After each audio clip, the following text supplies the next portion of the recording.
संविधान में कहीं लिखा गया है कि 12 साल की लड़की को जलील करो।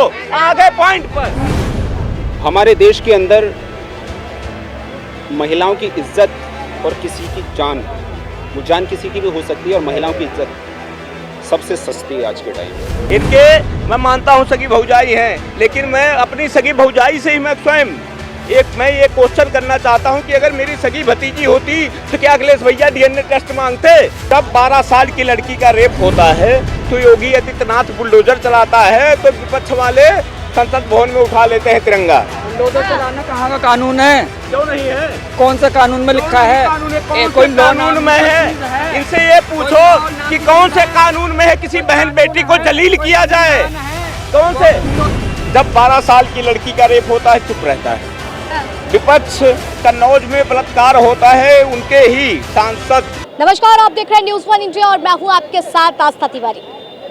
2014, जी हाँ, जब चुनाव के आगाज के साथ में अब तीसरे कार्यकाल की शुरुआत तो हो गई है भाजपा की, लेकिन इस बीच कई सारे मुद्दे ऐसे हैं जो ज्वलन हैं और उस पर चर्चा होना भी स्वाभाविक सी बात है। लेकिन इसी बीच कई ऐसी चीज़ें देखी गई हैं जहाँ पर धर्म की राजनीति हो, जात पात हो, हर मायने में हर एक उस तरीके से देखा जाता है। लेकिन विपक्ष जिन मुद्दों को उठा रहा है, क्या वाकई वर्तमान में जो सरकार है उस पर ध्यान दे रही है या नहीं, इस पर चर्चा करते हैं। हालांकि ये तो सबको पता है कि कितना ध्यान वो दे रही है और कितना नहीं दे रही है, लेकिन जब युवाओं की बात आती है और युवाओं को लेकर के चर्चा होती है तो इसी युवाओं से ही और यहीं चांदनी चौक पर जानेंगे और तमाम जो लोग हैं उनसे भी। क्या नाम है आपका? मेरा नबी रजा नाम है। नबी रजा जी, रजा जी कैसे देख रहे हैं? क्या वाकई अभी जैसे हम आपस में जिक्र भी कर रहे थे इन बातों का कि 2014 के बाद कितना बदल गया देश, मेक इन इंडिया की बात होती, तमाम वो बात होती है, लेकिन क्या युवा जो है वो अपने आप को बेहतर समझ रहा है? युवा ने ना कभी पहले बेहतर समझा था और अपने आप को आंका था, ना ही आज आंक रहा है और अपने आप को देख रहा है। जो स्थिति पहले बनी हुई थी नौजवानों की, देश के किसानों की और सीमा पे हमारी रक्षा कर रहे हम चैन की नींद जो सोते हैं उन जवानों की, जो स्थिति पहले थी वही स्थिति आज बनी हुई है। अपने आप को जो है कोई विश्वगुरु बोल ले, ढिंडोरा कितना पीट ले, उससे कुछ नहीं होता, उससे होने वाला कुछ नहीं है। आप धरातल पे कितना काम कर रहे हैं और पब्लिक के बीच जाके आप जो आपकी योजनाएं हैं, एक तो ये देखने को मिलता है आज के टाइम में जो योजनाएं सरकारें लाती हैं उसमें क्या है, उसका विज्ञापन ज़्यादा छपता है लेकिन धरातल पे उसका असर कम देखने को मिलता है। तो सरकार को सबसे पहले ये चाहिए कि जितना ढोलक वो पीट रही है सही मायने में उतना काम भी कर पा रही है या नहीं। लेकिन आपके इस बयान से भाई बहुत सारे तथ्य भी उठेंगे। आप रजा जी हैं और आप ये बयान दे रहे हैं, इसलिए आप भाजपा विरोधी हैं इसलिए कह रहे हैं, ऐसी भी तमाम बातें उठेंगी। जब ये वीडियो अपलोड होगा तो शायद कमेंट सेक्शन में भी यह बात आएगी। तो क्या वाकई ऐसी राजनीति जो आज के समय है पूरी तरीके से धर्म में कन्वर्ट हो गई है? फिर चाहे देश का युवा बोले, देश का बुजुर्ग बोले, देश की महिला अपनी हिफाजत के लिए बात करें। सबसे पहले तो मैडम आपने बोला कि आप रजा जी हैं तो सवाल उठेंगे कमेंट बॉक्स में भी जो है, कमेंट सेक्शन में जो है कमेंट देखने को मिलेंगे। तो सबसे पहले उन कमेंट करने वालों से या सवाल उठाने वालों से मेरी यही दरख्वास्त है, अगर रजा जी या खान साहब देख के अगर आप सवाल उठा रहे हैं तो सबसे पहले आपको अपने मानसिक इलाज की ज़रूरत है।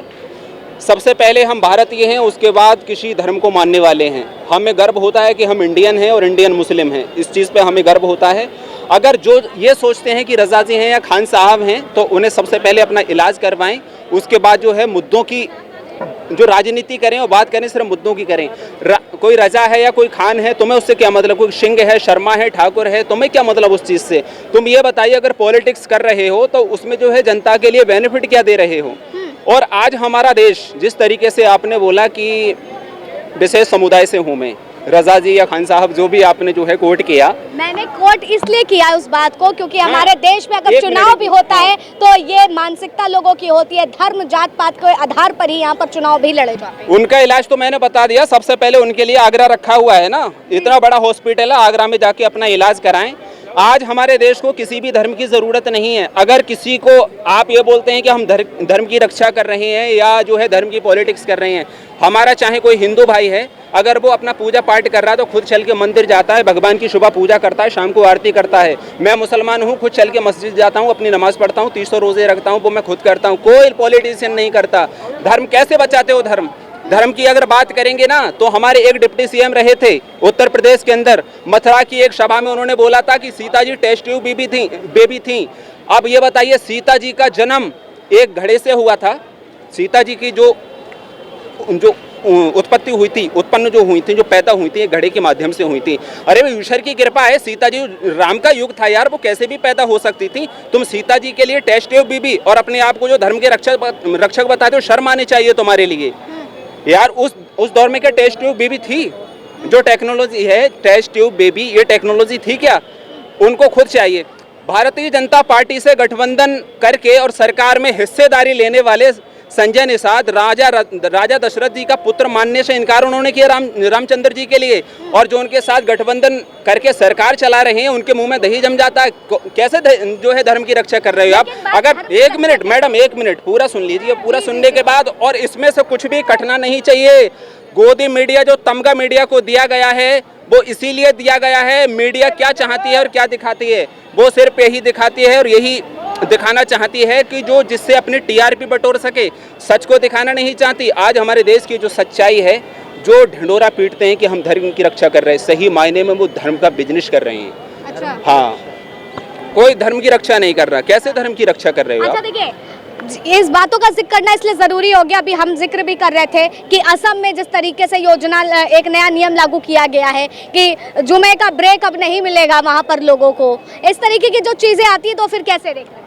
जुमे का ब्रेक मिलेगा नहीं मिलेगा, और मैं इस चीज़ पे मैं स्पेशल तरीके से मैं किसी एक राजनीतिक पार्टी को सपोर्ट नहीं करता।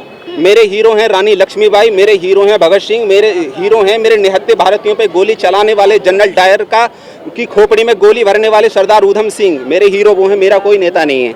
सबसे पहले मैं यही बोलूँगा, हिमंता बिस्वा शर्मा का जो स्टेटमेंट है, उनका जो डिसीजन है, उसमें मैं कुछ नहीं बोलूँगा, लेकिन विपक्ष को एक उन्होंने मुद्दा दे दिया पॉलिटिक्स करने का। अब मैं सभी को घेरता हूँ इस चीज़ में। विपक्ष जो ये बोलता है कि हम मुसलमानों के मसीहा हैं, चाहे वो तेजस्वी यादव हो, चाहे अखिलेश यादव हो, चाहे राहुल गांधी हो, चाहे सोनिया जी हो, और चाहे सोनिया जी की सास इंदिरा जी हो, और चाहे जवाहरलाल नेहरू हो। स्वतंत्र भारत के बाद भारतीय जनता पार्टी तो थी नहीं। स्वतंत्र भारत होने के बाद भारतीय जनता पार्टी नहीं थी, कांग्रेस के हाथ में देश की बागडोर आई। अब आप अपने गिरेबान में झांक के देखिए, तुमने मुसलमानों के लिए स्वतंत्र भारत से आज तक 77 साल हो गए, तुमने मुसलमानों के लिए क्या किया है? अब हिमंता बिस्वा शर्मा ने ये डिसीजन नमाज वाला ले लिया, विपक्ष को जो है एक मुद्दा दे दिया। विपक्ष क्या करेगा? इस पे बस अपनी राजनीति चमकाएगा और कुछ भी नहीं करेगा।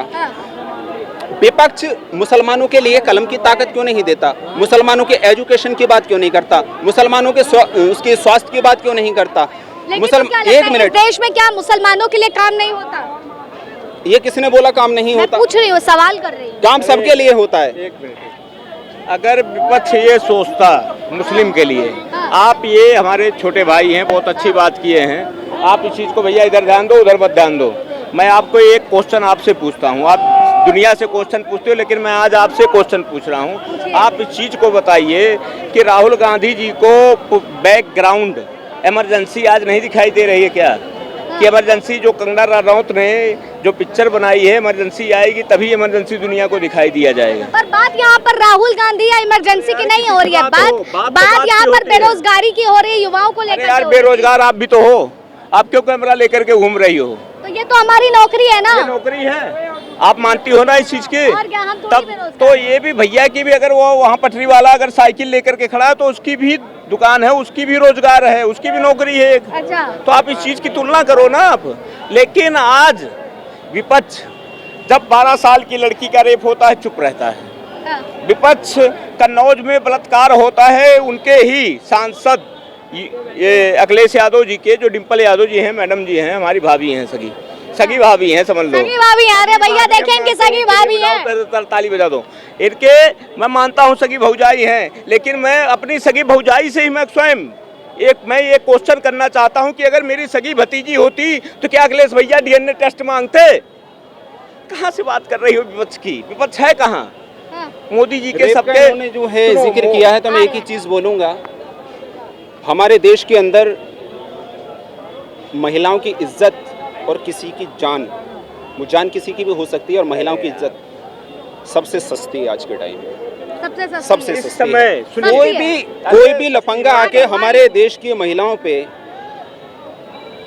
हमारी महिलाओं के साथ रेप कर देता है, छेड़खानी तो बहुत छोटी चीज़ है, रेप कर देता है और उस पर सिर्फ हमारे देश में होता क्या है, पॉलिटिक्स। अगर केस भी अदालत में चलता है तो मिलता क्या है, सिर्फ तारीख के बाद जब डिसीजन आता है तो मिलता क्या है। अरे तो भैया मैं वही कहना चाहता हूँ मैडम जी, एक मिनट भैया आप भी बोल लीजिए, मुझे पूरा कर लेने दीजिए।